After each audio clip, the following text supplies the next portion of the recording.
Hi అండి, welcome back to డబాకా ఛానల్కి. So ఈరోజు 9వ తరగతిలో 10వ పాఠము. ఇంకా 2 పాఠాలు అయితే అయిపోతుంది. ఇక రేపు చేసేస్తా టక్క టక్క. ఈరోజు కొద్దిగా వర్షం వచ్చి కరెంట్ లేదండి, అందుకే మార్నింగ్ నుంచి అప్లోడ్ చేయలేదు వీడియో. ఓకే, వెయిట్ చేస్తున్నా మేడం మీ ప్రొద్దున్న నుంచి అన్నారు. ఇప్పుడు చూడండి, సారీ అండి. ఓకేనా. అయితే ఈరోజు 10వ పాఠము వాగ్భూషణం. వాగ్భూషణం ఏంటిది? ఇది పాఠము. వాగ్భూషణం పాఠం ఎన్నో పాఠం? 10వ పాఠం. దీని ప్రక్రియ ఏంటంటే వ్యాసం. వాగ్భూషణం వ్యాసం గుర్తుకు పెట్టుకోవాలి. ఇదే వాగ్భూషణం అంటే వ్యాసం అని గుర్తుకు పెట్టుకోవాలి. ఈయన ఎవరు? డాక్టర్ ఇరువెంటి కృష్ణమూర్తి. ఏం లేదు, వాగు గిట్ల ఉండదు కదా వాగు. ఈ వాగు పోతుంటే గీడ కృష్ణమూర్తులు ఇరువైపులా కృష్ణుని మూర్తులు, ఇరువైపులా కృష్ణుని మూర్తులు. ఇది వాగు. వాగుకు ఇరువైపులా కృష్ణుని మూర్తులు అయిపోయినాయి. ఓకేదా ప్రక్రియ. ఇది ఇతివృత్తం ఏంటిదంటే భాషా అభిరుచి. వాగ్భూషణం అంటే మాట్లాడుట కాబట్టి, వాగుడు కాబట్టి భాషా అభిరుచి అని గుర్తుపెట్టుకోండి. ఇతివృత్తం ప్రక్రియ వ్యాసం వాగు. ఓకే, ఈ వాగు ఉన్నది కదా, వాగు వస్తుంది కదా, నది. ఈ నదికి ఈ 2 వైపులా అంటే ఇరువైపులా కృష్ణుని యొక్క మూర్తులు. ఓకే, ఇక్కడ వరకు. ఓకేనా మరి. ఓకే, కామెంట్స్ రాస్తున్న ప్రతి ఒక్కరికి నా మనస్ఫూర్తిగా హృదయపూర్వక కృతజ్ఞతలు అండి. మోటివేషన్ వీడియోస్ వైరల్ అయిపోతున్నాయి. చాలా బాగుంది మేడం. ఇంట్లో టీచరు చిన్నప్పుడు కొట్టి మరీ చెప్పినట్లు అనిపిస్తుంది అని ఒకరు, అండ్ మా అమ్మ చెప్పినట్టే అనిపిస్తుందని ఇంకొకరు, అండ్ గూస్ బూమ్స్ వస్తున్నాయని ఇంకొకరు. మేడం నిజంగా అసలు ఆ వీడియో వింటుంటేనే మాకు అసలు ఇప్పుడు ఉద్యోగం వచ్చేస్తుందేమో అని, టెట్టులో క్వాలిఫై అయిపోతానేమో అన్నట్టు అనిపిస్తుంది అని అంటున్నారు. మీరు చూడండి కామెంట్స్ అన్నీ. Thank you so much. నేను చాలా హ్యాపీగా ఉన్నాను. నా మాటలు మీకు అంత ప్రేమగా కనిపిస్తున్నాయి అని అంటే. అండ్ ఒక మేడం రాశారు, బాబు 3 సంవత్సరాలు 5 సంవత్సరాలు ఉందంట, మీ మేడము ఎప్పుడు కనిపిస్తలేదు మేడం అంటున్నావు అని అన్నాడంట. ఒరే చిన్న, మీ అమ్మకు ఉద్యోగం వచ్చిన, టెట్లో పాస్ అయినా నాకు ఇన్ఫర్మేషన్ ఇవ్వమని చెప్పండి. చెప్పు చిన్న, నేను సన్మానం చేస్తా మీ అమ్మకు, శాల్వా వేసి సన్మానం చేస్తా, అప్పుడు నువ్వు నేను కలుసుకుందాం. ఓకేనా. నన్ను గుర్తు చేసినందుకు థ్యాంక్ యూ సో మచ్. నువ్వు ఆరోగ్యాలతో బాగుండాలని నా మనసు పూర్తిగా దేవుణ్ణి కోరుకుంటున్నా. అండ్ గాడ్ బ్లెస్ యూ నాన్న. కన్నా నా గురించి ఆలోచించినందుకు, నా గురించి ఆలోచించి మీ మమ్మీకి మాట్లాడినందుకు. ఓకేనా. మీ మమ్మీకి రావాలని మొక్కురా నాన్నను, మీ మమ్మీకి రావాలని మొక్కు. ఓకేనా. క్వాలిఫై కావాలి, టెట్టులో జాబ్ కావాలని నేను తప్పకుండా సన్మానం చేస్తా, నన్ను పిలిస్తే. లేదా నాకు ఒక ఇన్ఫర్మేషన్ ఇచ్చినా ఇస్తా, సరేనా. అప్పుడు మేడంని చూద్దు కానీ. ఓకేనా. God bless you. All the best నాన్న. నువ్వు ఆరోగ్యంగా ఉండాలని కోరుకుంటున్నా. థ్యాంక్ యూ సో మచ్ మీ అమ్మని యాడ్ చేసినందుకు నా గురించి. ఓకేనా. చూద్దాం, నేను చూస్తాను. నేను మీ అమ్మకి జాబ్ రావాలని నేను చూడాలి. ఓకేనా. ఇంకా ఇవి సోషల్ ఎక్కడ ఉన్నాయని చెప్తున్నారు. సోషల్ ప్లేలిస్ట్లో ఉన్నాయండి, చూడండి దయచేసి. ప్లేలిస్ట్లో సైన్స్ చేయమని చాలామంది చెప్తున్నారు. ఇక్కడ కొంచెం 2 days ఇవి కరెంటు పోవడం వల్ల ఈ వైఫై ఆన్ ఉండదండి. ఆ వైఫై ఆన్ కాకపోవడం వల్ల అవి అప్లోడ్ కానీ కావు వీడియోస్. ఓకే, మన దీంతో కరెంటు పోతుంది ఊకే, అవి వర్షం పడి ఫుల్ వర్షం ఉన్నది. ఓకేనా. మరి ఈసారి ఇక టైం వేస్ట్ అయ్యాయా, ధన చెప్తా. ఓకే, ఇంకేమో డౌట్స్ ఉండే కదా. ఓకే, చూద్దాం. ఇక్కడ ఏమిటి పాఠం ఉద్దేశం ఏంటంటే, ఉపన్యసించడం గొప్ప కళ. మంచి వక్త కావాలంటే ఎట్లాంటి సూచనలు పాటించాలి, ఉపన్యాసం కోసం ఎట్లా తయారు కావాలి, ఎలా మాట్లాడాలో తెలియజేస్తూ విద్యార్థులను మంచి వక్తలుగా తయారు చేయాలనేది ఈ పాఠం యొక్క ఉద్దేశం. పాఠం చాలా పెద్ద ఉంది, బోర్గా ఫీల్ కావద్దు. టక చదివేసేస్తా. ఓకే, చదువుతూనే మీకు అర్థమైపోతుంది అందులో. ఓకేనా. ఈ పాఠము వ్యాసం అనే ప్రక్రియకు చెందింది. ఓకే, వాగ్భూషణము వ్యాసం ఇక్కడికి వచ్చింది. ఇరువెంటి కృష్ణమూర్తి రాసిన వాగ్భూషణం అనే పుస్తకంలోనిది. వాగ్భూషణం అనేది ఏంటిది? ఇది వాగుడు కాబట్టి పుస్తకం అని గుర్తుపెట్టుర్రి. వాగు 2 సైడ్లా ఉన్నది, ఇరువైపులా కృష్ణుని యొక్క మూర్తులు అని గుర్తుపెట్టుకోరు. ఓకే, ఈయన 1930 వాగ్భూషణం 1900 ఈయన ఇరువెంటి కృష్ణమూర్తి. అయితే 1930 1989 ఈయన డాక్టర్ ఇరువెంటి కృష్ణమూర్తి గారు 1930 మహబూబ్ నగర్లో జన్మించారు. ఈ వాగు మహబూబ్ నగర్లోకి వెళ్ళి పోతుందని గుర్తుపెట్టుకోరు. వాగు సంస్కృత ఆంధ్రంగ్ల ఉర్దూ హిందీ భాషలలో చక్కని ప్రవేశం కలవారు. ఓకే, ఇట్లా వాగు లెక్క మంచి అన్నీ వస్తాయి భాషలను గుర్తుపెట్టుకోరు. ఉస్మానియా విశ్వవిద్యాలయంలో తెలుగు శాఖలో ఆచార్యులుగా పనిచేశారు. అయితే బాగా వాగుతాడు కాబట్టి కృష్ణమూర్తి మంచి ఆచార్యుని కూడా పనిచేసిందని గుర్తుపెట్టుకోరు. యువభారతి సాహిత్య సాంస్కృతిక సంస్థకు అధ్యక్షులుగా ఆంధ్ర సారస్వత పరిషత్తు, ఆంధ్రప్రదేశ్ సాహిత్య అకాడమీ సంస్థల కార్యదర్శిగా, తెలంగాణ రచయితల సంఘ కార్యదర్శిగా పనిచేశారు. మహబూబ్ నగర్లోని శ్రీ సీతారామాంజనేయ గ్రంథాలయం ద్వారా హైదరాబాదు రాష్ట్ర విమోచనోద్యమంలో పాల్గొని జైలు శిక్షణ అనుభవించారు. ఇంకో యువభారతికి ఏం చేసిండి ఈయన అంటే సాహిత్య సాంస్కృతిక సంస్థకు, ఆంధ్ర సారస్వత సంస్థ పరిషత్తుకు, ఆంధ్రప్రదేశ్ సాహిత్య అకాడమీకి, ఓకే, తెలంగాణ రచయితల సంఘం చూసిరా ఎన్నునే, ఆంధ్రతోటి తెలంగాణ ఒకటి గుర్తుపెట్టుకోరి. తెలంగాణదేమో రచయితలు ఎవరు వాగుతాడు కాబట్టి ఊకే వాగుడుకాయ కాబట్టి కృష్ణమూర్తి వాగుతాడు కాబట్టి ఇంకా రచయితల సంఘానికి కూడా అధ్యక్షుడైండు. ఆంధ్ర సారస్వత పరిషత్తు, ఆంధ్రప్రదేశ్ సాహిత్య అకాడమీ కూడా 2 ఆంధ్రాలు గుర్తుపెట్టుకోరు. ఓకే, ఈ యువ భారతిని పిలిచిండని గుర్తుపెట్టుకోరు. ఇంకా సీతారామాంజనేయ గ్రంథాలయం కూడా ఉందట. సీతారామాంజనేయ ఈయన కృష్ణుడు కాబట్టి మళ్ళీ రాముడు, ఇక 2 ఈయన కృష్ణుడు కాబట్టి ఇక రాముడు గ్రంథాలయం పెట్టిండని గుర్తుపెట్టుకోరు. జైలు పాలు కూడా అయినాయి. తెలుగు ఉత్తర భారత సాహిత్యాలు చాటువులు వాగ్భూషణం. ఉత్తర భారత సాహిత్యాలు చాటువులు వాగ్భూషణం వేగుచుక్కలు వెలుగుబాటలు వెలుగు చూపే తెలుగు పద్యాలు అడుగు జాడులలో దేశమును ప్రేమించాలి కవి సమయాలు ఇంతే ఉన్నాయి. కవి సమయంలో ఏం చేయాలంటే కవి తగిన సమయంలో ఏమని చేయాలంటే దేశమును ప్రేమించాలి. ఎట్లా ప్రేమించాలి అని అంటే సుక్కలు చూపియాలి, వెలుగు సుక్కలు చూపించాలి, వెలుగు సుక్కలు చూపించి వెలుగు బాటలు చూపించాలి, వెలుగు బాటలు చూపించి వెలుగు చూపే తెలుగు పద్యాలు కూడా వాడాలి. పాటలు చూసి వాళ్ళని ఏం చేయాలి అడుగుజాడలనే నడపాలి. ఎట్లా అడుగులు దేశమును ప్రేమించుము అని అడుగుజాడల్లో ఎవరు ఈ కవి సమయాలు. ఈయనకు సిద్ధాంతం ఇట్లా సిద్ధాంతం తయారు చేసుకున్నాడు ఎవరు ఇరువెంటి కృష్ణమూర్తి. ఈ ఇరువెంటి కృష్ణమూర్తి ఓ సిద్ధాంతం ఏం చేసిందంటే కవి ఎట్లా సమయం కేటాయించాలంటే వేగు చుక్కలు పెట్టాలి, వాగ్భూషణం చుట్టాలి, చాటువులు పెట్టాలి, వెలుగు బాటలు వేగు చుక్కలు వెలుగు బాటలు వెలుగు చూపే తెలుగు పద్యాలు అడుగు జాడలు ఇవి చూసిరా. దేశమును ప్రేమించుమన్నా అని మొదలైనవి వీరి రచనలు. కవి సమయములు వీరి సిద్ధాంత గ్రంథం. ఈయనకు సిద్ధాంతం ఉంది. కవి సమయంని కేటాయించాలి వీళ్లకు, అడుగు జాడలకు, వేగు సుక్కలకు, వెలుగు చూపే తెలుగు పద్యాలకు, అడుగు జాడులు దేశమును ప్రేమించాలి అని చెప్తాండి. కవి సమయం మొత్తం తీయాలంటాడు. ఎన్నో కథానికలను వచన కవితలను రాశాడు. పఠనీయం శీర్షికతో 39 ఉత్తమ గ్రంథాల పరిచయాలను కూడా రాశాడు. 1989 మరణించాడు. శీర్షికతో ఏది పఠనీయం అంటే చదువుడే కాబట్టి వాగ్భూషణము గుర్తుపెట్టుకోరు. వాగు అంటే పఠనీయం అనేది గుర్తుపెట్టుకోరు. 39 వాగు 39 కిలోమీటర్లు ఉన్నదని గుర్తుపెట్టుకోరు. ఇరివెంటి ఏమైనా పెట్టుకుంటారా?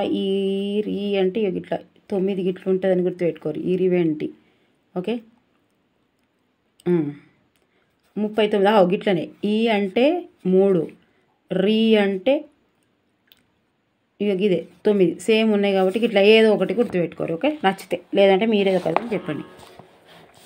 మాట్లాడడం మనిషికి మాత్రమే లభించిన మంచి వరము. మాటలకు అందంగా ఒక పద్ధతి ప్రకారం అనుకున్న అంశాల మీద అల్లుకొని మాట్లాడితే అది ఉపన్యాసం అవుతుంది. ఉపన్యాసం ఒక కళ. మాట్లాడే నైపుణ్యం ఉపన్యాసకులకు పెంపొందించడమే కాక ఉపాధి అవకాశాలను కల్పిస్తోంది. మరి మాట్లాడే కళపై ఎట్లా పట్టు సాధించాలనే ప్రశ్నలకు సమాధానమే ఉపన్యాసం. ఓకే, మీరు రాస్తున్న కామెంట్స్ అన్నీ చూస్తున్నా, ఒక రిప్లై ఇవ్వడానికి అస్సలు టైం లేదండి. దయచేసి ఎవ్వరు ఏమనుకోవద్దు.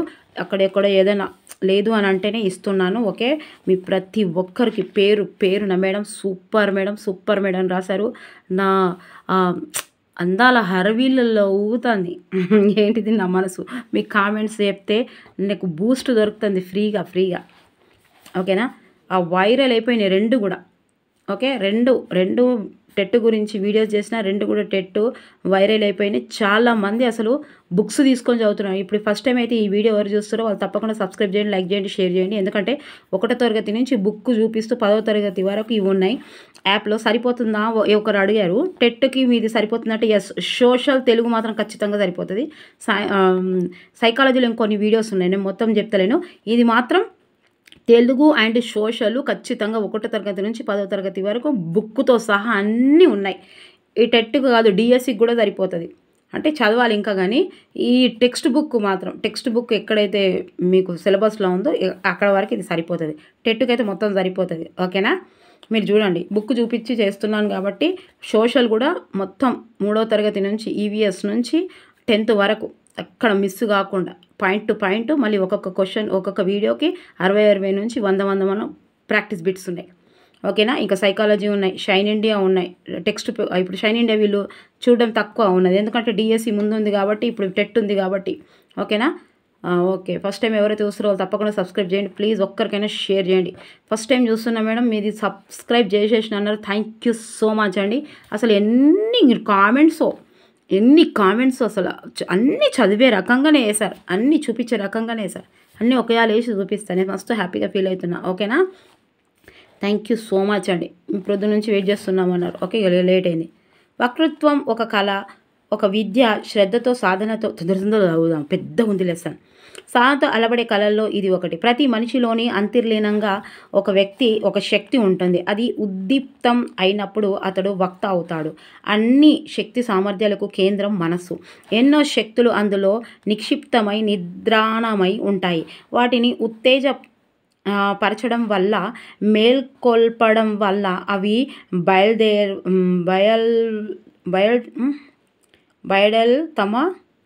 బయల్వేడల తమ ప్రభావాన్ని మహిమలను ప్రదర్శిస్తాయి. జీవితంలో ఏదైనా సాధించాలనుకుంటే, ముందుకు సాగిపోవాలనుకుంటే ఇతరులను ఆసరాగా తీసుకునే అలవాటును మానుకోవాల్సి వస్తుంది. అంతే కదా? ఎవరు కోఆపరేట్ చేస్తలేరు అనుకుంటే మనమే పోతాం. తనలోని ప్రత్యేకతను ప్రదర్శించే ప్రయత్నం చేయడమే పౌరుషం. తనకు కలిగిన భావాలను శక్తివంతంగా ప్రసారం చేయదలుచుకున్నప్పుడు వక్తృత్వం విశేషంగా ఉపయోగపడుతుంది. సంఘంలోని ఎన్నో అపోహలను, దురూహాలను పోగొట్టగలుగుతోంది. దేశాన్ని, సంఘాన్ని కలవరపెడుతున్న సమస్యలను తాను పరిష్కారం చూపాలనుకున్నప్పుడు మౌనం కంటే భాషణం మంచి సాధనం. జీవితంలో వాక్ శక్తి నిర్వహించే పాత్ర అమేయమైనది. కొంత సాహసించి, కొంత ప్రయత్నించి తనలోని పఠన శక్తిని వెలికితీసి ప్రయోగించవలే. ఏ మాత్రము సాహసం చేయకపోతే మనిషి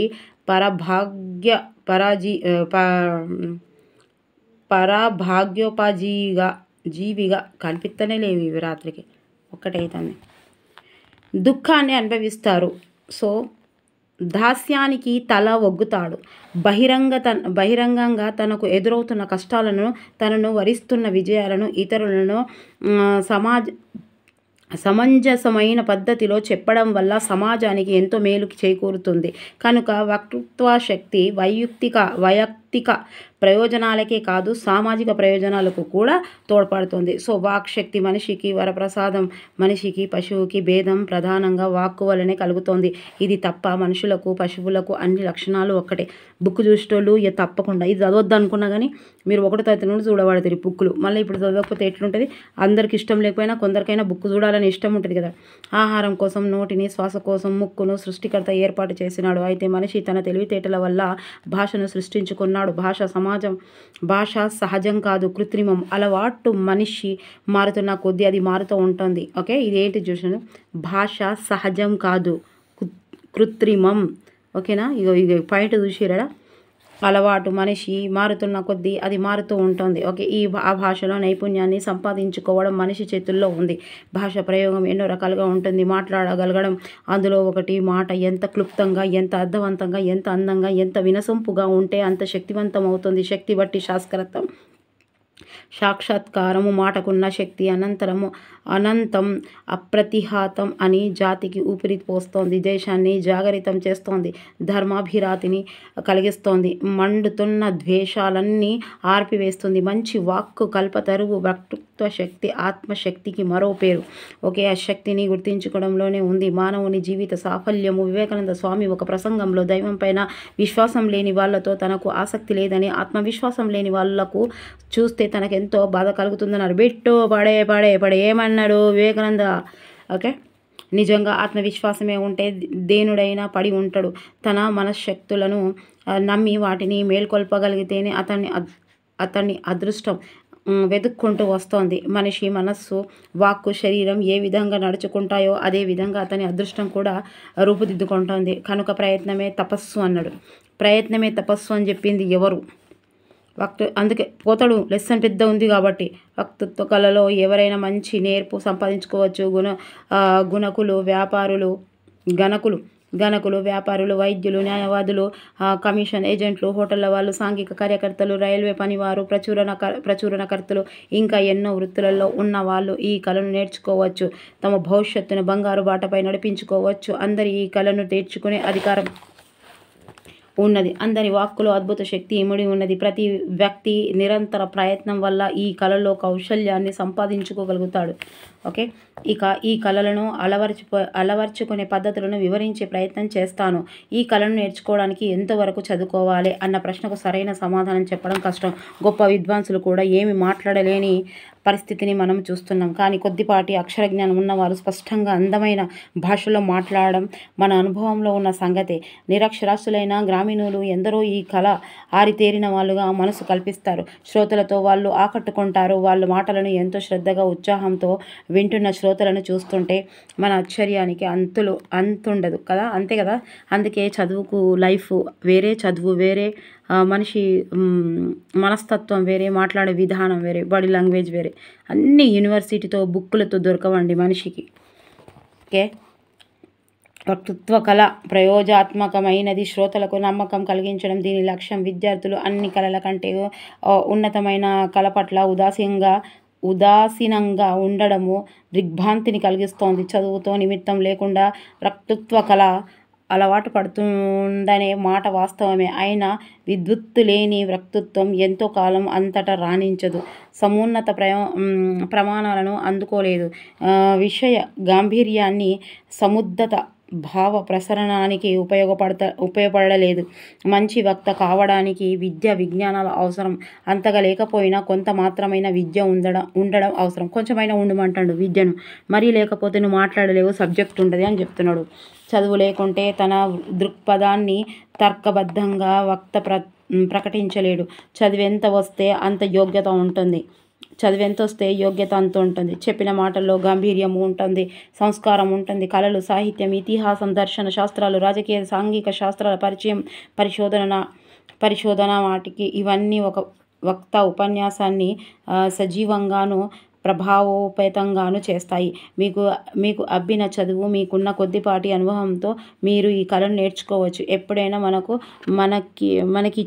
వచ్చే సామర్థ్యం వేరు, పనికి వచ్చే సామర్థ్యం వేరు. మాట్లాడవలసి వచ్చినప్పుడు పనికి వచ్చే సామర్థ్యం వేరు. మాట్లాడేటప్పుడు మనం ఎన్నో మర్చిపోతాము. మనకు బాగా జ్ఞాపకం ఉన్నాయన్న నమ్మకం కూడా ఒక్కొక్కసారి ఉడిగిపోయి సరిగ్గా మాట్లాడే సమయానికి మరుపు తట్టుతోంది. ఈ సందర్భంలోనే చాలామంది జ్ఞాపక శక్తి పని చెయ్యదు. శ్రోతలతో ఒక్కొక్కసారి మీకంటే ఎక్కువ తెలిసిన వారు ఉంటారు. మీరు మాట్లాడుతున్న అంశాలలో దోషాలున్నాయని సంగతి తెలిసి కూడా మౌనం వహిస్తారు. కారణం మాట్లాడే సాహసం లేకపోవడమే. ఎక్కువ చూసిరా, అందుకే ఇది నువ్వు తప్పు అని ఎందుకు మాట్లాడంటే మనకంటే మంచిగా మాట్లాడేటోళ్ళు ఉంటారు, కానీ వీళ్ళకు సాహసం లేదు. ఎక్కువ చదువుకోలేని మీరు సభలో ఒక మూల నక్కి కూర్చోకండి. అలా ఆలోచనలను, వ్యక్తిత్వాన్ని చంపుకోవడం అవుతుంది. మీరు ఒక వచల్శలై ఉందని, మీకు ఒక ఆలోచన పద్ధతి ఉందని మీరు అనుకోండి. మీ దృక్పథాన్ని అందరి ముందు పెట్టే అధికారం మీకుందని తెలుసుకోండి. సరళమైన భాషలోనే మీ భావాలను ప్రకటించడానికి ప్రయత్నించండి. భయాన్ని, అనుమానాన్ని వదులుకున్నవాడు వక్తగా రూపొందడంలో ఏమీ సందేహం లేదు. శ్రోతల ఎదుట ఉపన్యాసం చేయడం నవ్వులాట కాదు, ఇది సాహసం. సభలో మాట్లాడకపోవడానికి కారణం భయం. మనిషి అన్ని వేళల్లోనూ భయపడడు. అతడు భయపడే సందర్భాలు కొన్నే ఉంటాయి. భయం తన్య లక్షణం కాదు. మనసు అజ్ఞాతంగా ఉన్నప్పుడే భయం చొరబడుతుంది. ఈ భయాన్ని వదిలిపెట్టండి. సంకుచిత మనస్తత్వాన్ని, స్వార్థాన్ని, ఆత్మవంచనను, క్షుద్రత్వాన్ని, సుఖాలకు లొంగిపోయే బలహీనతను దూరం చేసుకోండి.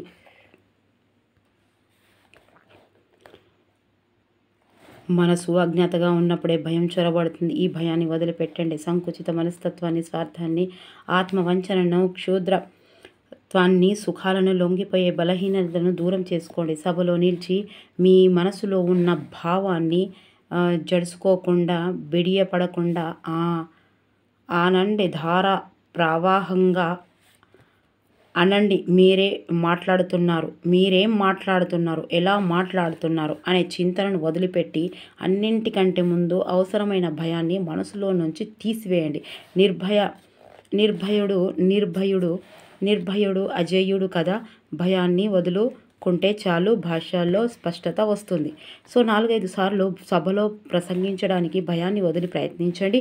ఆ తర్వాత మాట్లాడే అవకాశం కోసం మీరే ప్రయత్నాలు చేస్తారు. ప్రజలు నిజంగానే ఒక్కసారి మీరు ఆలోచన స్కూళ్ళల్లో ఇప్పుడు ఎంతమంది అయితే చెప్తున్నారో మీరు టీచర్స్గా, వాళ్ళు చాలామందికి తక్కువ స్పీచ్లు ఇవ్వడం.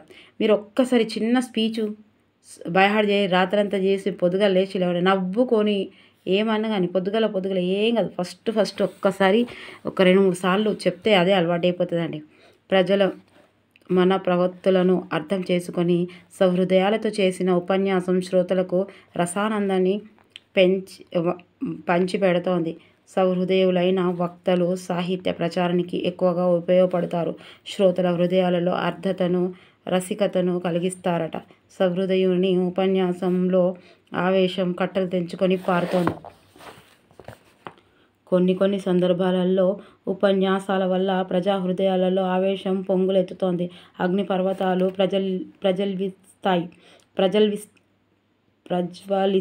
ప్రజ్వలిస్తాయి. నోరు తిరుగుతానే లేదు రాత్రైనా కొద్ది. ప్రజ్వలిస్తాయి. కన్నీటి మున్నీటిలో తలమునకలవుతారు. సో కార్యోన్ముఖులవుతారు. నవరసభరితాంత రంగులవుతారు. ఒక వాగ్మి ఉపన్యాసము మహత్తర ఐతిహాసిక ఘట్టంగా ప్రజా హృదయాలలో నిలిచిపోతుంది. ధృతరాష్ట్రుని కొలువులో శ్రీకృష్ణుడు చేసిన ఉపన్యాసము విశ్వమాత మహాసభలో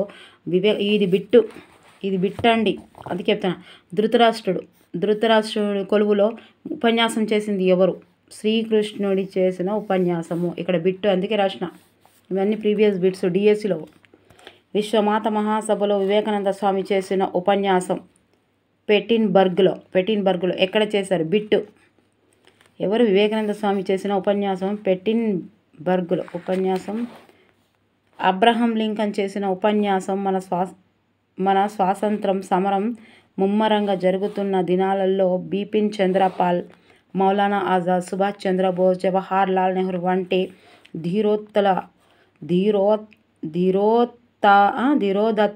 ధీరోదాత్తుల ఉపన్యాసాలు కనిపిస్తూనే లేవు. ఇవి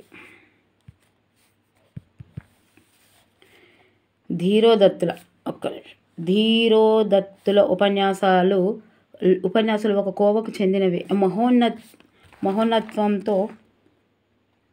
మహోత్సాహంతో మాట్లాడుతున్నప్పుడు, ఉత్తేజకరమైన భావాలను ప్రకటిస్తున్నప్పుడు మనస్వి అయిన వక్త కన్నులలో, కనుబొమ్మలలో, చేతులలో, ముఖంలో కొన్ని విశేషమైన కదలికలు కనిపిస్తుంటాయి. అయితే ఏ ప్రభావాన్ని ప్రకటించడానికి ఏ కదలిక అవసరం అన్న ప్రశ్నకు సమాధానం దొరకడం కష్టం. సమాధానం నృత్య శాస్త్రంలో దొరకవచ్చు. కానీ ఈ అంగ సంచాలనం వైయక్తికం. ఇందులో ఒక పద్ధతి హృదయోద్భుత భావ ప్రకటనం. వక్త తన భావాలను ప్రకటిస్తున్నప్పుడు అంగాంగ విన్యాసం చెయ్యాలనే నియమం ఏదీ లేదు. అవి సహజంగానే జరిగిపోతూ ఉంటాయి. అంతే కదా. చేతులు ఇప్పుడు నాకు కూడా మస్తు ఊపుతా చేతులు. మా స్కూల్లో నేను స్పీచ్ ఇస్తున్నానంటే ఇక చేతుకు దొరికింది మేడం అంటే 1 గంట నాదే. అది ఎవరు వచ్చినా ఆగేదే లేదు. ఏ మాత్రం ఒకసారి మేము కోచింగ్కి వెళ్ళినప్పుడు మా ఎమ్మెల్యే వచ్చారు. ఎమ్మెల్యే వస్తే నేనే ఒక మంచి కథ చెప్పిన, స్పీచ్ ఇచ్చిన. 2000 మంది 2000 మంది ఫ్రీగా కోచింగ్ ఫ్రీ కోచింగ్ కదా, పెద్దగా ఉన్నది ఆడ. ఫ్రీ కోచింగ్లో 2000 పైనే ఉన్నారు. ఎట్లా మాట్లాడినా అంటే పిన్ డ్రాప్ సైలెంట్ ఉన్నారు. 2000 మంది పిన్ డ్రాప్ సైలెంట్గా ఉన్నారు. ఎమ్మెల్యే కూడా మాట్లాడడానికి అవకాశం కాలే నేను మాట్లాడినందుకు. నైట్ 6:05 అయిపోతుంది. ఇక మళ్ళీ తీసుకొని మాట్లాడారు. ఎట్లా మాట్లాడినావమ్మా, ఏం మాట్లాడినావు, నాకే మాటలు రాకపోయా అన్నాడు. ఇక ఆ రోజు అన్నం మీద ఇంటికి వచ్చి అన్నం తినక మీడియా మిత్రులు అందరూ వస్తే మా అన్నకు ఫోన్ చేసి అవి సీడీ తీసుకోమని చెప్పిన. 2000 మందిని పిన్ డ్రాప్ చేసింది మీ చెల్లె మీ అక్కని ఇంట్లోకి వచ్చి చెప్తే వాళ్ళు మీడియా మిత్రులకు చూసుకొని అవి చేపించుకొని వచ్చారు. ఇక రాత్రంతా ఏమైనా అన్నం తిన్నా అనుకున్నా సంతోషంలో. అయ్యో రాత్రంతా నిద్ర పడతలేదు, అది ఖర్చుడు అట్లే అవుతుంది మనకు సంతోషం. అయితే మాట్లాడాలి అంతే, ఏం కాదు. అంటే కష్టపడాలి బాగా. అబ్బా ఏ మాత్రం కదలకుండా పరిమితమైన అంగ విన్యాసం చేస్తూ స్తంభంలా నిలబడి ప్రసంగించిన వక్తలు లేకపోలేదు. ఏ విషయాన్ని గురించి ప్రసంగించాలి, ఉపన్యాస సందర్భంలో ఏ అంశాన్ని వదిలిపెట్టాలి, ఏ అంశానికి ప్రాధాన్యత ఇవ్వాలి, ప్రభావం ప్రకటించడానికి ఏ శబ్దమును ఉపయోగించాలి, ఎలాంటి శబ్దాలంకారాలను ఉపయోగించుకోవాలి, ఏ అంశాలను పునశ్చరణ చెయ్యాలి, ఈ విషయాలన్నింటినీ వక్త వివేకంతో పరిశీలన చేసుకోవాలి. తగిన ప్రణాళికలను సిద్ధం చేసుకోవాలి. అంతే కదా. ఇప్పుడు మనం మాట్లాడే సందర్భం ఏంటిది, ఈ దేని గురించి అన్ని డేలు అయినాయి మన దగ్గర. ఇప్పుడు Jagjivan day, boxing day. Boxing day రోజు అయితే స్కూల్ ఉండదు, కానీ 26 జనవరి 15th ఆగస్ట్ పెట్టి వాళ్ళ బర్త్డేలు వీళ్ళ బర్త్డేలు ఇక రాయాలి. దానికి సందర్భంగా మాట్లాడాలి. మనదే మంచిగా ఉండాలి. స్కూల్లో స్పీచ్ అంటే ఇంకా మొత్తం బాగా రాయాలి. ఎంత కథలు అవన్నీ. అవి ఎందుకు అని అంటే ఇట్లా కూర్చోవాలి, ఇట్లా కూర్చొని వినాలి అంతే. గీడ నిలబడాలి. గీడ ఒక్కసారి నిలబడి చూడు. ఏం లేదు, ఏటన్నా ఈట ఆట అని అనుకోవాలి అంతే. ఈట ఆట ఏటన్నా ఉంది నవ్వు అని నవ్వుకో చెయ్యి కోసుకో అందం కదా చిన్నప్పుడు. అందుగా చెప్పుకో చెయ్యి కోసుకో, నవ్వుకో నాలుక కోసుకో అందము. గట్లే అనుకోవాలి. 2 సార్లు గిట్ల చేతు చూసిరా. జననీ జన్మభూమిచ్చ అంటుండు. ఏడుకొచ్చినాం మనం. ఏ విషయాన్ని గురించి ప్రసంగించాలి ఇక్కడైనా ఇవ్వాలి. ప్రభావం ప్రకటించడానికి ఏ శబ్దాలను ప్రయోగించాలి, ఎలాంటి శబ్దాలంకరణను ఉపయోగించాలి. వీడికొచ్చినామా. ఏ అంశాలను వచ్చినాం.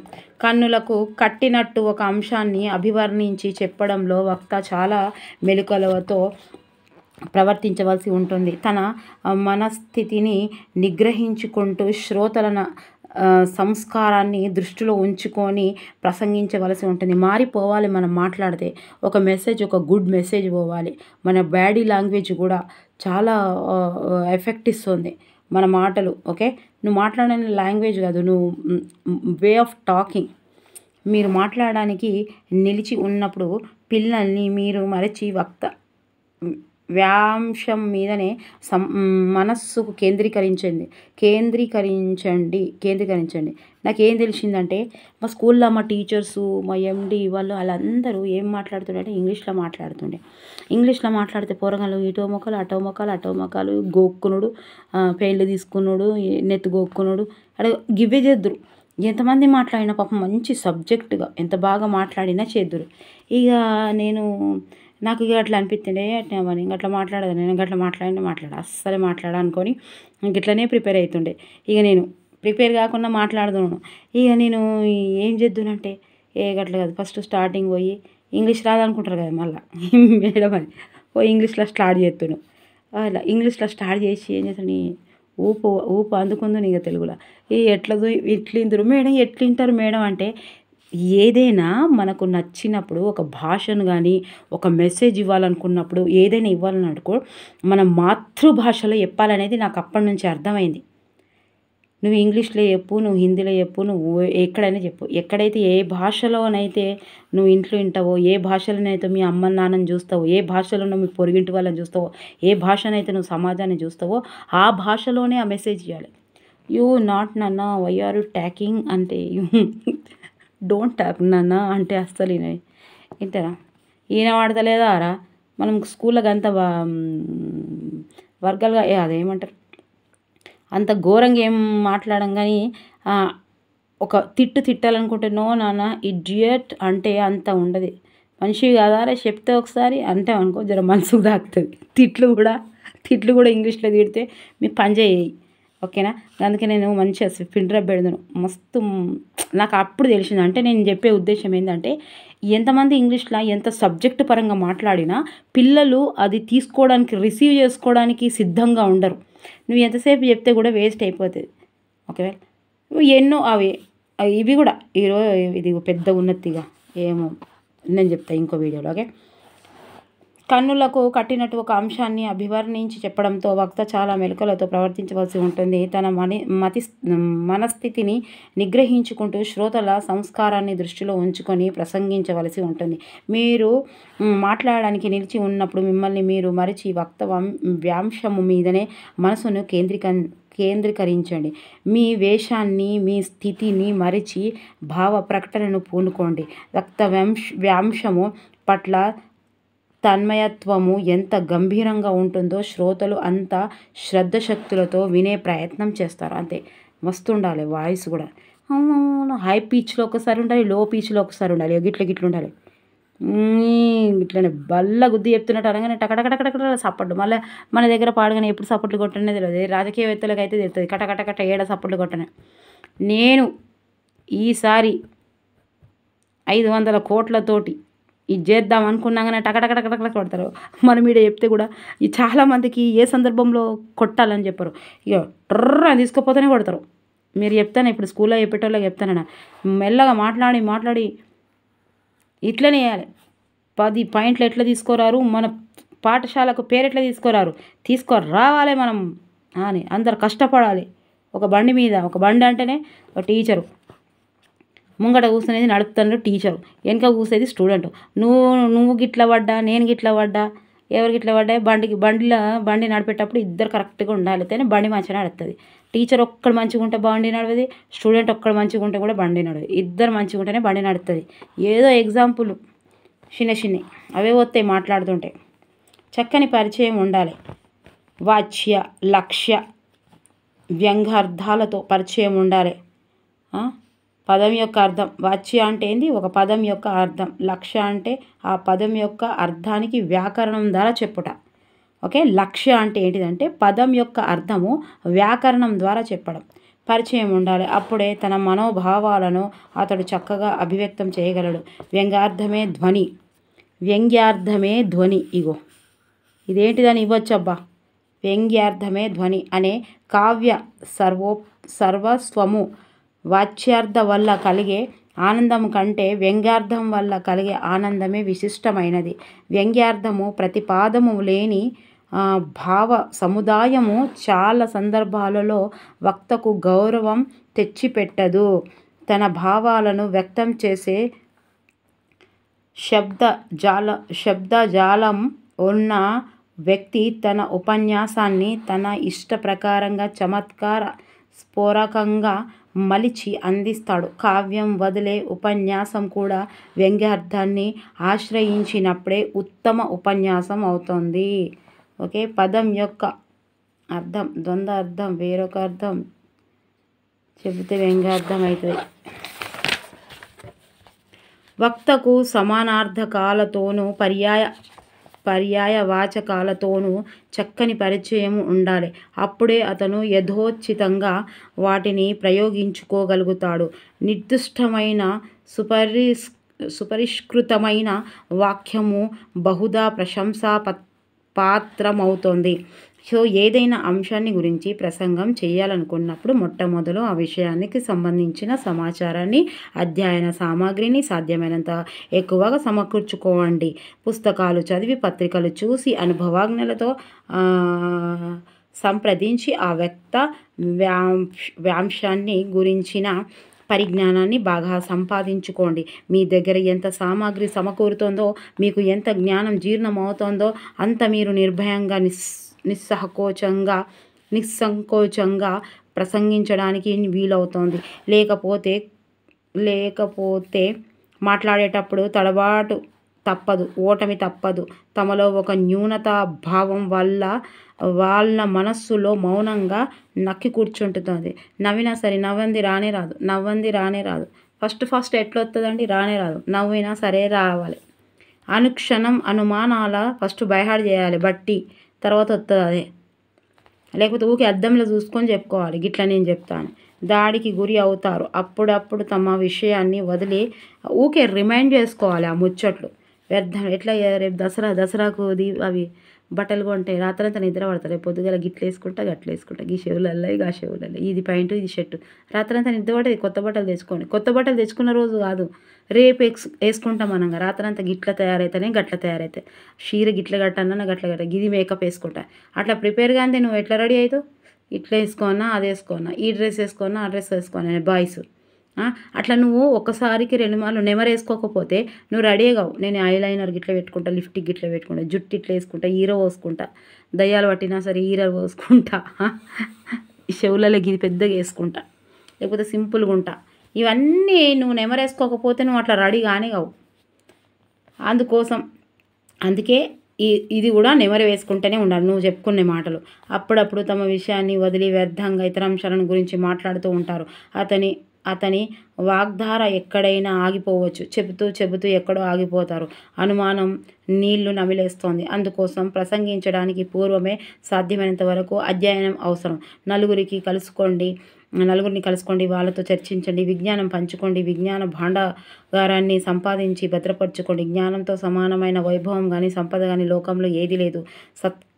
సత్కవ్య పఠనం వల్లను, సజ్జన సాంగత్యం వల్లను జీవితం ధన్యమవుతుందనే సందేశాన్ని భారతీయ అభిజ్ఞులు తరతరాలకు అందిస్తూనే ఉన్నారు. వక్తృత్వము ఒక కళ మాత్రమే కాదు, జీవిత సాఫల్యానికి అనువైన మార్గం కూడా. అంతే కదా. తప్పుడు మాటలు ఇంట్లో కూడా ఒక మాట మాట్లాడితే అది కరెక్ట్గా మాట్లాడుతుంది అంటారు. కరెక్ట్గా మాట్లాడేది, క్లారిటీగా మాట్లాడుతుంది. అందుకే కరెక్ట్ అంటారు. అబద్ధాలు చెప్పరు. ఏది ఉంటే అది సూటిగా ఇట్లా చెప్పేస్తారు. అంటే తిప్పి చేసుడు కాదు. సామాగ్రిని సేకరించుకోవడానికి ఎన్ని పుస్తకాలు చదివినా, ఎంత సమాచారం సేకరించినా మననశీలత, మన అనుభవం, మన సంస్కారం ఆ సామాగ్రిని ఒక విలక్షణతను తెచ్చి పెడుతోంది. మన అందరి దృష్టి ఒకటి కాదు. మన అనుభవాన్ని బట్టి ఎవరి దృక్పథం వారికి ఏర్పడుతుంది. ఇది వ్యక్తిగతమైన విషయం. ఉపన్యాసంలో ఈ విషయమే ప్రధానంగా ఉబికి వస్తోంది. వక్తకు జ్ఞాపక శక్తి చాలా అవసరం. వ్రాతల వల్ల జ్ఞాపక శక్తి పెరిగే అవకాశము ఎక్కువ అవుతుంది. ఇది రాత్రి ఇది ఇస్తున్నా అండి, రేపు దిద్దాం అనుకున్న 12 అయిపోయింది. అందుకే నోరు తిరుగుతూనే లేదు కానీ రేపు దిద్దే పెద్దగా ఉంది లెసను. రేపు మళ్ళీ వేరే లెసన్కి అదే ఉండేది. అయిగా నో ప్రాబ్లం. ఇలా మీరు చూస్తున్నారు కదా, నేను చదివినా కూడా మీరు చూస్తారు కదా. తాను ప్రతిస్పందించాలనుకున్న విషయాన్ని ముందుగానే వ్రాసుకుంటే మాట్లాడేటప్పుడు తడబాటు ఉండదు. ధార శుద్ధితో ప్రసంగం సాగుతోంది. శబ్ద అలంకారాలతోనూ మంచి తూగుతో వాక్య రచన ఉన్న కొన్ని భాగాలను మౌనంగా కాక అప్పుడప్పుడు మౌఖికంగా చదివే ప్రయత్నం చేయాలి. మన తెలుగులో పోతన భాగవతంలోని కొన్ని వచనాలు, ఇంకా కొన్ని ప్రాచీన కావ్యంలోని లయబద్ధంగా ఉన్న వచనాలను, పొనుగంటి శ్రీ లక్ష్మీ నరసింహారావు గారి సాక్షి ఉపన్యాసాలను గొంతెత్తి తరచుగా చదువుకుంటే భావాన్ని తెలుపుతూ వ్యాఖ్యానించడం వల్లను ఎందరికో అర్థం చెబుతూనే భావంతో మాట్లాడడానికి ప్రయత్నిస్తేనే జ్ఞాపక శక్తి పెరుగుతుంది, వక్తృత్వ శక్తి పెరుగుతుంది. మొదట్లో వ్యాఖ్యానికి సంబంధించిన కొన్ని ముఖ్య వాక్యాలను ఒక చీటీపై వ్రాసుకొని ఏ అంశం మరిచిపోకుండా క్రమబద్ధంగా వ్యాఖ్యానంతా చెప్పడం వల్ల కూడా స్మరణ శక్తి పెరుగుతుంది. పెద్ద సభలో మాట్లాడడానికి ముందే ప్రయత్నం చేయకూడదు. కొద్దిమంది పిల్లల ముందు, తన మిత్రుల ముందు తనకు నచ్చిన భాషలో తమకు నోచిన భావాలను ప్రకటించడానికి ప్రయత్నించాలి. ఇది నేను చెప్పేది అప్పటి నుండి. అదే మన దగ్గర స్కూల్ పిల్లలే ఉంటారు కాబట్టి స్కూల్లో కొంచెం క్లాస్లో చెప్పడము, స్కూల్లో చెప్పడం, ఇంట్లో 2-3 కూర్చుండబెట్టి చెప్పడం, ఇట్లనే ఉండాలి. పెద్ద స్టేజ్ ఎక్కద్దు. ఫస్టే రాజా కావాలనుకుంటారు కదా మన దగ్గర. ఏదో ప్రత్యేక శబ్దాన్ని ఉపయోగించాలని కానీ, ప్రత్యేకమైన శైలిని అవలంబించాలని కానీ ప్రయత్నం చేయకూడదు. అద్దం ముందు నిల్చుకొని ఉపన్యాసించడానికి ప్రయత్నం చేయడం కూడా ఒక పద్ధతే. ఎందుకంటే మనల్ని కనిపిస్తున్నాడు కాబట్టి. కొండ మీద నిలబడి, నది తీరంలో నిలబడి ఏకాంతంగా కొండను, నదిని, ప్రకృతిని ఉద్దేశించి మాట్లాడితే సభాకంపనం వల్ల కలిగే ఆటంకం దూరం అవుతుంది.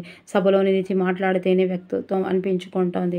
చాలామంది ఎదుట ఉన్న శ్రోతలను చూడగానే భయం పుట్టుకొస్తుంది. అందుకే కొందరు ఏ వైపు చూస్తూ ఏదో మాట్లాడినట్టు అనుకొని తృప్తి పడతారు. నిజానికి శ్రోతలు తన మాటలను ఎలా స్వీకరిస్తున్నారు అన్న జిజ్ఞాస వాళ్ళ ముఖాలను చూస్తేనే వక్తకు కలుగుతుంది. అంతే ఇక మనం మాట్లాడేటప్పుడు కూడా ఇటు అటు చూస్తే మాట్లాడొద్దబ్బా. మీరు మాట్లాడేటప్పుడు ఇంటి ముంగటోళ్ళు ఇంటెక్కలు తిన్నావా అక్క, అయ్యో ఇలా గట్లా గట్లా అని మాట్లాడుతుంటే ఇటు అటు ముఖం చూస్తుంది అనుకో, కథం ఆడనే ఆపేయాలి. ఏమైంది అంటే నువ్వు ఇంటలేవు కదా అనాలి. వినకపోతే మాట్లాడి బంద్ చేయాలి, లేకపోతే వేస్ట్. ఎవరైనా ఒకరు మనకు కనిపిస్తుంది ఇంట్రెస్ట్గా వింటారా లేదా అని, అంటారు. లేకపోతే ఎవరైనా ఒకరు తల ఆడిస్తూ తన వైపు చూస్తుంటే అతన్ని ఉద్దేశించి మాట్లాడుతున్నట్టు వక్త భావించాలి. దానితో కొంత భయం పోతుంది. క్రమక్రమంగా అందరి ముఖాలు చూసి ఏమాత్రం జంకకుండా తన భావాలను ప్రకటించుకోవచ్చు. ఒక ప్రసిద్ధ వక్త తన శ్రోతలను శిలామూర్తులు అనుకొని ప్రసంగం చేయడానికి ముందుకు పూనుకుంటే రాను రాను మంచి వక్తృత్వ శక్తి అలవడుతుందని సూచించాడు. శ్రోతలను ప్రభావితులను చేయడానికి వక్తకున్న అనేక సాధనాల్లో ధ్వని ఒకటి. ఇక్కడ ధ్వని అంటే కంఠ ధ్వని. ఇది ఉపన్యాసానికి ఆత్మ. శ్రోతల సంఖ్యను బట్టి తన ధ్వనిని వక్త పరిమితులను కల్పించుకోవాలి. ఇప్పుడు లౌడ్ స్పీకర్ యంత్రాలు వచ్చినవి కనుక ఎంత మెల్లగా మాట్లాడినా ధ్వని విస్తరిస్తోంది. అయితే కొన్ని వాక్యాలను ఊనికతో వలకడం, కొన్ని అయిపోయింది ఇంతే వ్యాఖ్యలను ముందుగానే పలకడం మంచి వక్తలు చేయవలసిన పని. వక్తృత్వంలో భావానుకూలమైన ధ్వని ప్రసారం వల్ల ఎక్కువ లాభం ఉంటుంది. ఏ మాటలు మృదులంగా ఉచ్చరించాలో, ఏ మాటలు గట్టిగా ఉచ్చరించాలో, ఏ మాటకు నిదానంగా ఉచ్చరించడం వల్ల మంచి అవగాహన కలిగేందుకు వీలుంటుందో వక్త నిర్ణయించుకొని ప్రయోగించాలి. కొందరు వ్యక్తులు ప్రేమ, అహింస, కరుణ వంటి పదాలను కూడా సింహంలా గర్జిస్తూ పలుకుతారు. మరీ కొందరు రౌద్ర రస భావాలను ప్రకటిస్తున్నారో లేక గొనుగుతున్నారో తెలియకుండానే ఉచ్చరిస్తూ ఉంటారు. వాక్యాలు సాధ్యమైనంత చిన్నవిగా ఉండడం అవసరం. దీర్ఘమైన వాక్యాలు రచనలో ఉన్నప్పుడు అంతే క్షేషాన్ని కలిగించవు. మళ్ళీ చదువుకోవచ్చును, సమన్వయము చేసుకోవచ్చు. కానీ ప్రసంగంలో దీర్ఘవాక్యాలు శ్రోతలకు చికాకు కలిగిస్తాయి. వడివడిగా మాట్లాడటం భావ్యం కాదు. ఇక శ్రోతలు పట్టుకోలేరు. పైగా లౌడ్ స్పీకర్ యంత్రంలో గడబిడ కలుగుతుంది. ఇప్పుడు నేను మాట్లాడుతుంటే మీకు బోర్ రావచ్చు, ఎందుకంటే ఇది పెద్ద లెసన్. వక్తృత్వంలో సమయ నియమము అతి ముఖ్యమైన నియమము. విషయము తక్కువసేపు మాట్లాడినంత మాత్రాన శక్తిహీనుడు కాడు. నిజానికి గంటల కొద్దీ మాట్లాడేవాడు మంచి వక్త కాడు. 5 నిమిషాలు మాట్లాడిన వక్త వ్యాకాంశం శ్రోతలకు అవగాతమైతే చాలు. మరింతసేపు మాట్లాడితే బాగుండు అని ఉత్సుకత కలిగించే ఉపన్యాసాలే ఉత్తమమైనవి. సమయాతిక్రమం వల్ల వక్తకు కీర్తి రాదు, అపోహల పాలవుతాడు. విషయం కూడా శ్రోతలకు తగినంత మేరకు అర్థం కాదు. ఎక్కువసేపు మాట్లాడాలనే ఉత్సాహము అనవసరమైన అంశాలకు దారితీస్తోంది. దీర్ఘోపన్యాసాలు చేసే కోరికలు నిగ్రహించుకోవడం వల్ల వక్తులకు మేలు కలుగుతోంది, శ్లాఘనం తప్పుతోంది. సుదీర్ఘ తర్కబద్ధమైన సువ్యవస్థితమైన క్లుప్తమైన ఉపన్యాసం గొప్పది. నిజానికి బాగా ఆలోచించేవాడే తక్కువ మాట్లాడతాడు. అందుకే అన్నాడు వేమన, కంచు మోగునట్లు కనకంబు రోగున గంగి గోవు పాలు గరకడైన చాలు కడువడైన నేము కరము పాలు అని. అంటే ఒకసారి అబ్రహం లింకన్ను ఎవరో గంటసేపు ప్రసంగించమన్నారట. గొప్ప వక్తగా ప్రసిద్ధ పొందిన ఆ మహనీయుడు సరే పదండి అలాగే మాట్లాడుతాను అని ఒప్పుకున్నాడట. అప్పుడు ఏమీ ఆలోచించనక్కర్లేదా అని ప్రశ్నించారట. లింకను 5 నిమిషాలు మాట్లాడడానికి 1 గంట సేపు ఆలోచించవలసి ఉంటుంది, గంట సేపు మాట్లాడడానికి ఆలోచన అవసరం ఉండదు అన్నాడట. సుశీర్ అర్థమైందా ఇది? చెప్పురి ఇంపార్టెంట్. 5 నిమిషాలు మాట్లాడడానికి 1 గంట సేపు ఆలోచించవలసి ఉంటుంది, గంట సేపు మాట్లాడడానికి ఆలోచన అవసరం లేదు. ఎట్లొస్తే అట్లనే ఎప్పుడు అన్నట్టు. పరిమిత కాలంలో అట్లనేనా? పరిమిత కాలంలో అభిలషితార్థాన్ని కలగడము సామాన్య విషయం కాదు. ఎంతో తపస్సు ఉంటేనే సాధ్యమవుతోంది. శబ్ద ప్రయోగాలలో నిగ్రహం ఉంటేనే సాధ్యమవుతోంది. పాల్గురికి సోమనాథుడు ఇది బిట్టు వడేడ అల్పక్షరములందు అనల్పర్థ రచన కల్పించుటయే కాదే గవి వివేకంబు అన్నారు. ఎవరన్నారు? పాల్గురికి సోమనాథుడు అన్నారు. ఈ సూక్తి కేవలం కవిత్వానికే వర్తిస్తుందనుకోవడం పొరపాటు. ఆ మనిషి చాలా విస్తృతమైన అర్థాన్ని అందించాడు ఈ ద్విపదలో. So brevity is the soul of wit అన్న ఆంగ్ల భానకం పాల్గురికి సోమనాథుని ఆలోచనకు ప్రతిధ్వని. వక్త సత్యాన్ని అవగాహన చేసుకొని సమయాన్ని వక్తవ్యాంశాన్ని యోజించుకోవాలి. చెప్పదలుచుకున్న అన్ని అంశాలను చెప్పి తన వక్తృత్వ కౌశల్యాన్ని బహిర్గతం చెయ్యాలి. వక్త తనను శ్రోతలకు సమయము అమూల్యమైనదే, యథార్థాన్ని నమ్మి ప్రవర్తించాలి. ప్రసంగాన్ని ప్రారంభించేటప్పుడు ఎంతో పదిలంగా హృదయంగమంగా తర్కబద్ధమైన వాక్యాలతో ప్రారంభించాలి. శ్రోతలతో ఒక విధమైన ప్రభావాన్ని ప్రసరించగలిగే శక్తి ప్రసంగ ప్రారంభ వాక్యాల్లోనే ఉండాలి. ఎంతున్న చూడు లెసన్. వక్త తొలి పలుకులు వినగానే శ్రోతలు ఇది తమకు తెలుసుకొని, మీరు స్పీడ్ మోడ్లో కూడా పెట్టుకోవచ్చు. ఇందులో కొత్త ఏమీ లేదని, మాట స్పష్టంగా లేదని ఏవో వ్యాఖ్యలు చేసుకునే పరిస్థితి కల్పించకూడదు. వక్తవ్యాంశ హృదయం ప్రసంగం మధ్యలో వ్యక్తం కావాలి. ప్రసంగతంలో చాలా స్పష్టంగా, ఉత్సాహంగా, సంక్షిప్తంగా తన నిశ్చిత అభిప్రాయాలను ప్రకటించాలి.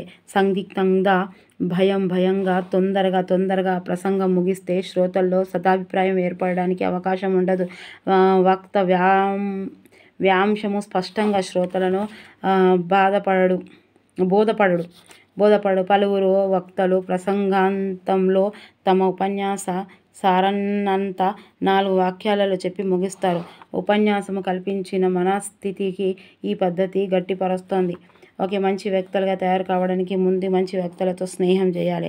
మనకు కలిగిన ఆలోచనలు, అనుభూతులు ఎంతవరకు యథార్థాలు అన్న ప్రశ్నలకు సమాధానాన్ని తెలుసుకునే ప్రయత్నం చేస్తూ నమ్మకంగా మనకేదైనా విషయము పరమ సత్యమని తెలిసినప్పుడే దృఢంగా దాన్ని ప్రకటించడానికి యత్నం చేస్తూ ఉండాలి. పుస్తకంలోని ప్రసిద్ధ ఉపన్యాసాలను అధ్యయనం చేస్తూ ఉండాలి. పిల్లల మధ్య నిలిచి మాట్లాడుతూ ఉండాలి. మన భావాలని చక్కగా ఉచ్చరించే వాళ్లకు చూసి ఆయా అక్షరాల ధ్వనులను అనుకరించి స్ఫుటమైన ఉచ్చారణను అలవర్చుకోవాలి. భారతీయులు వాక్కును దేవతగా ఆరాధిస్తారు. వాక్కును పరిశుద్ధంగా ప్రయోగించడం పుణ్యమన్నారు. శాస్త్ర మర్యాదలను లోబడిన వాక్కులకు పవిత్రమైన వాణిగా గుర్తించినారు. వాక్కు మనిషికి అలంకారం, ఎన్నడూ ఉడిగిపోని అలంకారము. చక్కని భాష లేనివాడు మంచి వేషం వేసుకున్న వ్యర్థమే. వాగ్ధార కృపాణ ధార కంటే పదునైనది. వాక్కు విశాలమైనది. వక్తృత్వ కళారాధనము అక్షరాస్యులకు లక్ష్యం కావాలి. సంస్కృతి పరిరక్షణకు పునాది కావాలి. నిద్రణమైన మనశ్శక్తి జాగృతం కావాలంటే వక్తృత్వము కలోపాసనం ఒక సాధనం. చక్కగా సంభాషించడం, మనోజ్ఞానంగా సంభాషించడం, ఇతర మనసులను హానిని కలిగేటట్టు సంభాషించడం, చీకటిలో దివ్య వెలిగినట్టు సంభాషించడం, బర్బరత్వము, అజ్ఞానము, దారిద్ర్యము రూపు మాసిపోయేటట్లు సంభాషించడం బుద్ధివంతుని లక్షణం. ఓకే, టైం అయిపోతే ఆయనతో వీడియో అయిపోతుంది. మీరేం వరి కాకూడదు. నేను నెక్స్ట్ టైం అయిపోయింది. చూసిరా, ఇది పెద్దగానే ఉన్నదబ్బా. ఇక్కడే ఉంది. అప్రతిహతంగా, అడ్డంకి లేకుండా, ఏదైనా అడ్డంకి లేకుండా, అపేయమైన, అపూర్వమైన, తర్వాత జ్ఞాని ఉదాసీతన, దేశానికి నష్టం, ఔదార్యము, ఆచరణ అంటే చేసే కార్యము. ఓకే, కృపాణము, ఇలా బాగున్నాయి. ఇవి తప్పకుండా వస్తాయి, మీరు చూడాలి ఎగ్జామ్లో. కృపాణము కత్తి, ఖడ్గము, అసి, వాక్కు మాట, పలుకు, నుడుగు, స్నేహము చెలిమి, మైత్రి, నెయ్యము, విశ్వాసము, నమ్మకము, నమ్మిక, ధ్వని, శబ్దము, చప్పుడు. ఓకే, మనస్సు, మది, హృదయం, ఎద. ఈ కింది పదాలను, వాగ్మి, ధ్వని అనే పదాలను కింది వాక్యాలలో నానా అర్థాలు ఉన్నాయి, వాటిని గుర్తించండి. యుక్తియుక్తంగా మాట్లాడే అంటే చిలక పలుకులు. ఓకే, చిలక పలుకులు. ఆయన మాటల్లోని వ్యంగ్యార్థాన్ని డాష్ ఇగో చరుస్తూ చరుస్తూ వ్యంగ్యార్థాన్ని రెండు ఒకటే. అంటే వ్యంగ్యార్థాన్ని అంటే ధ్వని. ధ్వని అంటే ఏంటంటే ఇక్కడ ఏంటిది, ఇక్కడ స్నేహం. ప్రకృతి వికృతులు ఇళ్ళకిలో ఇస్తారు, దయచేసి చూడండి. స్నేహం, నయం, హృదయం, ఏడద, సత్తి, శక్తి, దీపం, దివ్వె ఏడుంటుంది ఈడ ఇగో దివ్వె. అంతే. భాష, భాష, సద్దు ఎక్కడుందబ్బా, సత్తి కాదు, సద్దు చూద్దాం. పానం, ప్రాణం, శాస్త్రం, చట్టం, భాష, భాష, శబ్దం, సద్దు, శబ్దం. ఓకేనా. కలోపాసనము, ఉపాసనం. కళ ప్లస్ ఉపాసనం గుణసంధి. అభ్యుదయము, అభి ప్లస్ ఉదయము యనాదేశ సంధి. అభ్యుదయము, అభ్యుదయము ఓ యనాదేశ సంధి. తనకెంతో, తనకు ఊ ప్లస్ ఎంత ఉత్వసంధి. ఉన్నతమైన, ఉన్నతము ఊ ప్లస్ అయిన ఉత్వసంధి. రసానందము, రస ప్లస్ ఆనందము సవర్ణ దీర్ఘ సంధి. రసానుబంధం. ఇక్కడ శక్తి సామర్థ్యాలు. శక్తి సామర్థ్యము ద్వంద్వ సమాసము. పఠన శక్తి, పఠనము కొరకు శక్తి. కొరుకున్కై చతుర్థి విభక్తి. కొరుకున్కై. అభ్యుదయ పథం. అభ్యుదయం అనేది రూపక అలంకారం. రూపక సమాసం అలంకారం అంటాను. అభ్యుదయ పథకము. అభ్యుదయం అనేది రూపక. ఆత్మశక్తి, ఆత్మ యొక్క శక్తి. షష్ఠి తత్పురుష. అద్భుత శక్తి, అద్భుతమైన శక్తి. విశేషణ పూర్వ కర్మధార సిద్ధాంతం. మాట మనిషికి దేవుడిచ్చిన వరం. ఇదే మాటే బంగారము. మీకు తెలుసా అని దాంట్లో ఇచ్చిండ. ఇళ్ళకెళ్ళి బిట్టు రావచ్చు, చదువుదాం. ఓకే.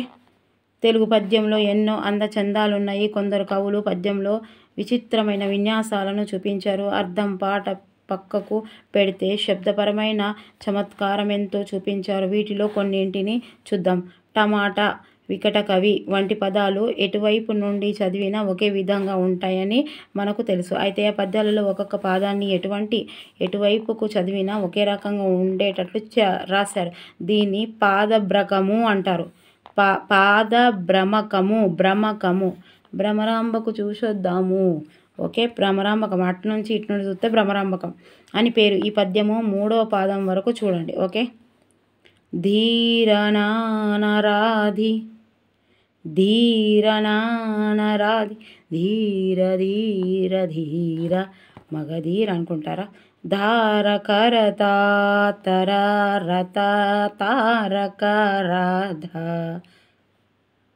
ధారకరాత తరరత తారక రాధ. చూసిరా.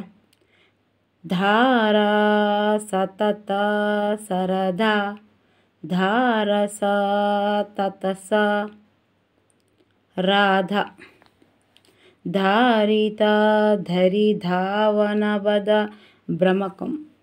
ఇది ఎవరు రాసిన అడుగుతాడు. కాకునూరి అప్పకవి. కాకునూరి. రూ అంటే ఇక్కడ రాళ్ళు బాగున్నాయని గుర్తుపెట్టు. ఇదే వస్తుంది కావచ్చు, బుక్కులు ఉంది కాబట్టి. ఓకే. ధీర, రాధి, ధార ఇవన్నీ కాకునూరి, నూరి అని గుర్తుపెట్టుకోండి.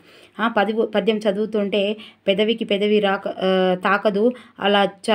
అలా చెబితే నిరోష్ట్యము అంటారు. అంటే పెదవులతో చెప్పేదేమో ఓష్టము, ఇది నిరోష్టము. ఓష్టము అంటే పెదవి పాములు. ఓష్టములు అంటే పెదవుల సహాయంతో పలుకేవి ఓష్టము లేకుండా పద్యం చెబితే నిరోష్టం. అంతే. ఓష్టం లేకుండా చెప్తే నిరోష్టం. ఓకే. అయిపోతుంది ఇప్పటికే టైము. వీడియో అయిపోతే ప్లీజ్ దయచేసి అందరూ సబ్స్క్రైబ్ చేయాలి, లైక్ చేయాలి, షేర్ చేయాలి. కరినై కిరినై గిరినై హరియై ఎల చెడ్డగాలి అయి కార్చిచ్చై శరణిధి అయి కనరాక తరి నానకర ధృతిని ధని నేచ ధగన్. ఎవరన్నాడు ఇది? సంబేరు నూళ్ళ సంబేరు మాళ్ళ పురుషకారికే కేశవయ్య. బిట్టు ఇది ఎవరు రాసింది అని అడుగుతాడు. కార్యై కిరియై గిరియై రాసింది ఎవరు? పురుష కేశవయ్య. ఓకే.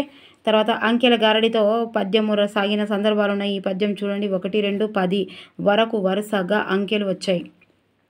జనలోక కైక మహాధరుండు ద్విజరక్ష దక్షుడా ద్విజింద్రిలో చనుడుద్యచ్చతురంగ సైన్యుడును భాస్వద్రూప పంచాంత్రుడ న్యూనృపాక్రొంచె షడాననండు ఘన సప్తస్వాన్వయం దష్ట మంత్రి నవద్రవ్యధీతిషుడై దశరాధశీరుండు పెంపొందును.